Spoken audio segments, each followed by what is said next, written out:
ఓం శ్రీ అరుణాచలేశ్వరాయ నమః. గ్రంథం పేరు కపాలమోక్షం. ఒక ఆత్మయోగి ఆత్మకథ. గ్రంథ రచయిత పరమహంస. అధ్యాయం 116వ భాగం. కపాలధారి అయిన ఆదియోగి మోక్షం పొందాడా? ఇక నా సాధన విషయానికి వస్తే, నేను అనే ఆత్మ శూన్యం ఎలా అనాదిగా ఉన్న పూర్ణశూన్యంలో లయం అవుతుందో, అలాగే నేను కాని నేను ఏమిటో నాకు ఒక పట్టాన అర్థం కాలేదు. ఇంతలో నాకు ఒక చిలిపి ఆలోచన వచ్చింది. అసలు ఆదియోగి అయిన 64వ కపాలధారికి మోక్షం పొందాడా? ఎందుకంటే ఈయన సజీవమూర్తిగా కైలాస పర్వతంలో సదాశివుడిగా మరియు అరుణాచల క్షేత్ర పర్వతంలో మేధాదక్షిణామూర్తిగా దర్శనమిచ్చారు కదా. దీనికి సమాధానంగా నాకు ఒకరోజు తీవ్ర ధ్యానంలో ఉండగా నా బ్రహ్మరంధ్ర గుహ దర్శనమయ్యింది. ఒక అంతరిక్ష దృశ్యం కనిపించింది. కాకపోతే గ్రహాలు, అలాగే గ్రహశకలాలు, నక్షత్రాలు కనిపించటం లేదు. ఏవో గుండ్రని గీతలుండి విభజనా భాగాలు కనపడుతోంది. మొదటి గీతలో సుమారుగా 64 మంది స్థూల శరీరాలతో ఉన్న సజీవ శివమూర్తులు, అనగా కాశీ, శ్రీశైలం, అరుణాచలం, ఉజ్జయిని, మృడేశ్వరం, కైలాస పర్వతం, ఇలా 64 క్షేత్రాలలో శివాంశలు, అనగా శివ పంచముఖ రూపాలు, ఏకాదశ రుద్రరూపాలు, శివ నవ అవతారాల రూపాలు, 21 శివ అవతారాల రూపాలు, ఇలా 64 సజీవ రూపాలు కనిపించాయి. వీరంతా ఆయా క్షేత్రాలలో సజీవంగా ఉండి ఉలకరు పలకరు ఈ స్థితిలో ఉన్నారని నాకు అర్థమైంది. ఆ తరువాత రెండవ భాగంలో సూక్ష్మ శరీరంతో 64 మంది శివాంశలు, అలాగే మూడవ భాగంలో కారణా శరీరంతో 64 మంది, అలాగే నాలుగవ భాగంలో 64 మంది వాయు శరీరాలతో, ఐదవ భాగంలో సంకల్ప శరీరాలతో 64 మంది, అలాగే ఆరవ భాగంలో 64 మంది ఆకాశ శరీరాలతో, ఇక ఏడవ భాగమునందు కూడా 64 మంది శివాంశలు ఆత్మ శరీరాలతో ఉన్నట్లుగా నాకు జ్ఞానస్ఫురణ అయ్యింది. అంటే సప్త శరీరాలతో 64 మంది చొప్పున శివాంశలు ఉన్నారన్నమాట. ఇలా ఈ విశ్వంలోని ప్రతి జీవికి ఉంటాయని నాకు అర్థమయ్యింది. పైగా విచిత్రం ఏమిటంటే, అలా ఉన్నవారంతా కూడా 3 ప్రకృతులలో, అనగా స్త్రీ ప్రకృతి, పురుష ప్రకృతి, అలాగే మూల ప్రకృతి అను విభాగాల యందు ఉన్నారు. స్త్రీ ప్రకృతిలో మూలాధార చక్రము నుండి విశుద్ధ చక్రము దాకా మరియు స్థూల సూక్ష్మ శరీర జీవులు ఉండి, మరియు ఇందులో స్థూల సూక్ష్మ శరీరాలతో పాటు 64 బ్రహ్మకపాలాలు ఉంటే, అదే పురుష ప్రకృతిలో ఆజ్ఞ, సహస్ర, హృదయ చక్రాలు ఉండి, మరియు కారణ, వాయు, సంకల్ప శరీర జీవులు ఉండి, మరియు ఇందులో 6 మనులు ఉన్నాయని, అదే మూల ప్రకృతి యందు బ్రహ్మరంధ్రంలోని బ్రహ్మాండ చక్రము, అలాగే ఆకాశ, ఆత్మ శరీర జీవులు ఉంటాయని, మరియు ఇందులో స్త్రీ పురుష కాలముఖ శివలింగాలు, ఒక ఆత్మలింగము ఉంటాయని నాకు జ్ఞానస్ఫురణ అయ్యింది.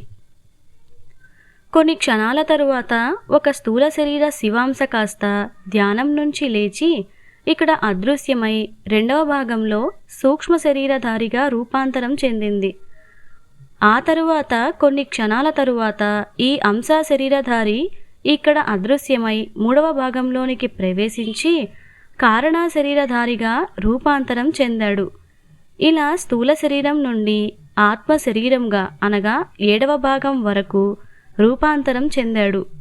విచిత్రం ఏమిటంటే, ఈ స్త్రీ ప్రకృతి యందు శరీరాల మోక్షం, అలాగే 64 కపాల మోక్షం పొందితే, అదే పురుష ప్రకృతి యందు 6 రకాల మనుల మోక్షం పొందితే, అదే మూల ప్రకృతి యందు శివలింగాల మోక్షం మరియు ఆత్మమోక్షం, అనగా సప్త శరీరాలతో పంచమోక్షాలు పొంది చివరికి ఆత్మలింగంగా మారాడు.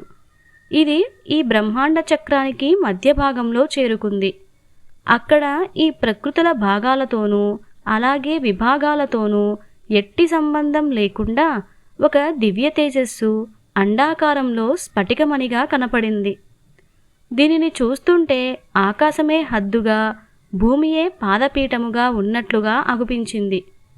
అంటే ఇదే పరమలింగమని, ఇదే నేను కాని నేను అని, ఇదే పూర్ణశూన్య బిందువని, ఇదే పూర్ణ శూన్యమని, ఇదే పురాణాలు చెప్పిన 65వ కాల డైమెన్షన్ అని నాకు జ్ఞానస్ఫురణ అవుతూ ఉండగా, ఆత్మలింగం ఒక్కటి కాదని సుమారుగా 64 దాకా ఉన్నాయని, ఈ ప్రకృతిలో ఉన్న చిన్ముద్రా హస్తం కాస్త ఒక ఆత్మలింగమును మట్టిని తీసే ప్రొక్లేనర్ లాగా పట్టుకొని పరమలింగంలో ఐక్యం చేస్తున్న దృశ్యం చూడగానే ఇదే అసలు సిసలైన ఆఖరి ఆత్మమోక్షం అని నాకు అర్థమయ్యింది.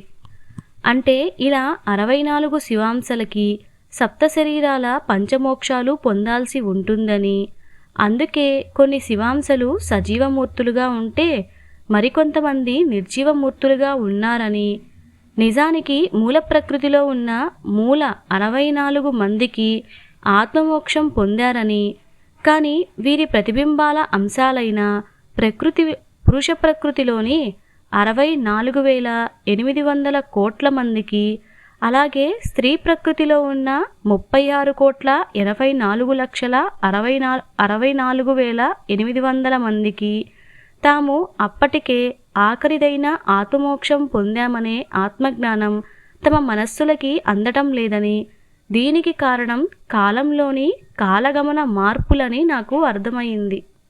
విశ్వంలోని ద్రవ్యరాశి మార్పుల వలన కాల నిర్ణయ మార్పులలో తేడాలు వస్తాయి గదా. అనగా ఇండియాలో ఉదయం అయితే అమెరికాలో రాత్రి అవుతుంది గదా. ఇదే కాలగమన మార్పు అన్నమాట. అలాగే భూమి మీద ఒక సంవత్సరం అదే దైవలోకంలో ఒక రోజు కదా. ఈ లెక్కన ఆదిలో ఈ విశ్వ సృష్టి స్థితి లయం అంతా కూడా 3 క్షణాలలో మూల ప్రకృతిలో జరిగింది. ఈ జ్ఞానం పురుష ప్రకృతికి అందటానికి 64,800 కోట్ల సంవత్సరాలు పడితే, అదే స్త్రీ ప్రకృతికి అందటానికి 36,84,64,800 కోట్ల సంవత్సరాలు పడుతుంది. ఎందుకంటే మూల ప్రకృతిలోని 3 క్షణాలంటే 30 బ్రహ్మ మహాకల్పాలతో సమానం. అంటే మనమంతా ఎప్పుడో ఆత్మశరీరాలతో ఆత్మలింగాలుగా మారి బ్రహ్మాండ రూపమైన పరమలింగం నందు ఏనాడో ఆదిలోనే ఆత్మమోక్షం పొందాము. కానీ మనం ఏనాడో చనిపోయామనే విషయం మన మనస్సుకి అందలేదు. కారణం కాలగమన తేడాల వలన అందటం లేదు. కానీ మనకి ఆత్మకి ఈ ఆత్మజ్ఞానం మనకి ఉన్న యోగమును బట్టి, అర్హత యోగ్యతను బట్టి, అలాగే ప్రకృతి యోగమాయలు దాటుకోవడాన్ని బట్టి ఈ జ్ఞానానుభవాలు ధ్యాన అనుభవాలుగా మనకి కాలక్రమేణా కలుగుతాయని నాకు అర్థమయ్యింది. మరి నా సప్త శరీరాలేవి, అలాగే నాకు ఈ దేహ జన్మలో ఆత్మమోక్షం పొందాననే ఆత్మజ్ఞానమైన పూర్ణజ్ఞానము నా మనస్సుకి అందుతుందా అనే సందేహాలు రాగానే నాకు ధ్యానభంగమైంది. విచారణ చేస్తే అంటే 64వ కపాలధారి ఏనాడో విశ్వానికి విశ్వమోక్షం పొందాడు. అంటే మూల ప్రకృతిలో ఏనాడో విశ్రాంతి స్థితికి వెళ్ళి పూర్ణ శూన్యమునందు శూన్యమయ్యింది. కానీ పురుష అలాగే స్త్రీ ప్రకృతులకి ఈ జ్ఞానం ఇంకా అందకపోవటం వలన ఇవి అశాశ్వతములైన శాశ్వతాలుగా మనకి అగుపడుతున్నాయి అన్నమాట. బ్రతికి ఉన్న శవంలాగా అన్నమాట. వీటికి ఆ జ్ఞానం ఎప్పుడు అందుతుందో అప్పుడు ఇవి కూడా అదృశ్యమవుతాయి, శూన్యము అవుతాయి. అందుకే మన బుద్ధ భగవానుడు ఎవరికి వారే సాధన చేసి నిజజ్ఞానమును పొందమని చెప్పారు. కానీ పాపం ఈయన కాస్త చింతామణి తీర్చే ఇష్టకోరిక మాయలో పడి కోరికలేని సమాజం చూడాలనే కోరికతో చిరంజీవి తత్వంతో మిగిలిపోయారు. అంటే ఈయన మణిమోక్ష జ్ఞానము దగ్గర ఆగిపోయారన్నమాట. ఇక ఈయనకి శివలింగాల మోక్షజ్ఞానం అలాగే ఆత్మమోక్షం అందాలన్నమాట. ఈయన పరిస్థితి ఇలా ఉంటే నా పరిస్థితి ఏమిటో నాకైతే అర్థమై చావడం లేదు. ఈ జన్మకి నాకు పూర్ణజ్ఞానం అనగా నేను అనే ఆత్మ శూన్యం కాస్త అనాదిగా ఉన్న పూర్ణశూన్యంలో ఏనాడో లయం చెందిందే అనే పూర్ణజ్ఞానము నా మనస్సుకి ఎలాగైనా అందాలని అనుకున్నాను. ఇంతలో టీవీలో నుండి శివోపాసన మంత్రాలు వినబడుతున్నాయి. అనగా నిధనపతయే నమః, నిధనపతాంతికాయ నమః, ఊర్ధ్వాయ నమః, ఊర్ధ్వలింగాయ నమః, హిరణ్యాయ నమః, హిరణ్యలింగాయ నమః, సువర్ణాయ నమః, సువర్ణలింగాయ నమః, దివ్యాయ నమః, దివ్యలింగాయ నమః, భవాయ నమః, భవలింగాయ నమః, సర్వాయ నమః, సర్వలింగాయ నమః, శివాయ నమః, శివలింగాయ నమః, జ్వలాయ నమః, జ్వలలింగాయ నమః, ఆత్మాయ నమః, ఆత్మలింగాయ నమః, పరమాయ నమః, పరమలింగాయ నమః. ఈ మంత్రాలను జాగ్రత్తగా యోగ పరిభాషలోనికి మారిస్తే, అనగా నిధనపతయే నమః, నిధనపతాంతికాయ నమః, ఊర్ధ్వాయ నమః, ఊర్ధ్వలింగాయ నమః, హిరణ్యాయ నమః, హిరణ్యలింగాయ నమః ఇవి మూలాధార చక్రమును సూచిస్తే, సువర్ణాయ నమః, సువర్ణలింగాయ నమః అనేవి స్వాధిష్టాన చక్రమును సూచిస్తే, దివ్యాయ నమః, దివ్యలింగాయ నమః ఇవి మణిపూరక చక్రమును సూచిస్తే, భవాయ నమః, భవలింగాయ నమః ఇది అనాహత చక్రమును సూచిస్తే, సర్వాయ నమః, సర్వలింగాయ నమః ఇది విశుద్ధ చక్రమును సూచిస్తే, శివాయ నమః, శివలింగాయ నమః ఇది ఆజ్ఞాచక్రమును సూచిస్తే, జ్వలాయ నమః, జ్వలలింగాయ నమః ఇది సహస్ర చక్రమును సూచిస్తే, ఆత్మాయ నమః, ఆత్మలింగాయ నమః ఇది హృదయ చక్రమును సూచిస్తే, పరమాయ నమః, పరమలింగాయ నమః ఇది బ్రహ్మరంధ్రమును సూచించడం జరిగింది. అలాగే మన మూలాధార చక్రములో ఉన్న హిరణ్యలింగమును కాస్త ఆత్మలింగంగా మార్చుకొని ఆపై పరమలింగమునందు ఐక్యం చెందాలని ఏనాడో మన పూర్వీక మహర్షులు తెలుసుకొని మంత్రాల రూపంలో మనకి అందిస్తే, వాటి మూలార్థాలు తెలుసుకోకుండా కేవలం మంత్రాలను బట్టి పట్టి వల్లె వేస్తున్నామని నాకు అర్థమయ్యింది. ఇదంతా బాగానే ఉంది. అసలు నా మనస్సుకి పూర్ణ జ్ఞానం ఎలా అందుతుందో నాకు ఒక పట్టాన అర్థం కాలేదు. దానితో పుస్తక గ్రంథాలను తిరగవేశాను. ఫలితం శూన్యం. నా భౌతిక గురువులను సంప్రదించాను. వాళ్ళకి ఈ జ్ఞానం అందలేదని, ఇంకా వాళ్ళు పూర్ణ గురువు కాలేదని నాకు అర్థమయ్యింది. మార్గం దొరకడం లేదు, పూర్ణ గురువు దొరకలేదు. నాకు పిచ్చి పట్టి ఉన్మాదిలాగా మారిపోయాను. తిండి నిద్ర కరువైంది. ఆశ భయం పోయాయి. ఎందుకు ఉన్నానో ఏం చేస్తున్నానో నాకే అర్థం కాని అయోమయ స్థితికి వెళ్ళాను.